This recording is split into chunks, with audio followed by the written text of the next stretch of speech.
ఇది ధర్మస్థలాలో మేము తీసుకున్న room and hotel rules and regulations ఇవి. తర్వాత ఇదంతా కూడా వాష్రూమ్ ఏరియా దగ్గర వస్తుంది. అండ్ మీకు నెక్స్ట్ వాష్రూమ్ చూపిస్తున్నాను. వాష్రూమ్ కూడా చాలా పెద్దగా వచ్చింది, నీట్గా ఇచ్చారు. మెయింటెనెన్స్ వాజ్ ఇట్ ఈస్ చాలా బాగుంది రూమ్ అంతా కూడా. అండ్ హాస్పిటాలిటీ కూడా చాలా బాగుండింది.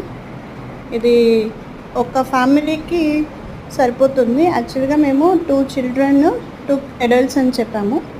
ఏ బెడ్ ప్రొవైడ్ చేశారు. ఎక్స్ట్రా బెడ్ కావాలి అంటేనేమో 500 ఎక్స్ట్రా ఛార్జ్ చేస్తూ ఉన్నారు.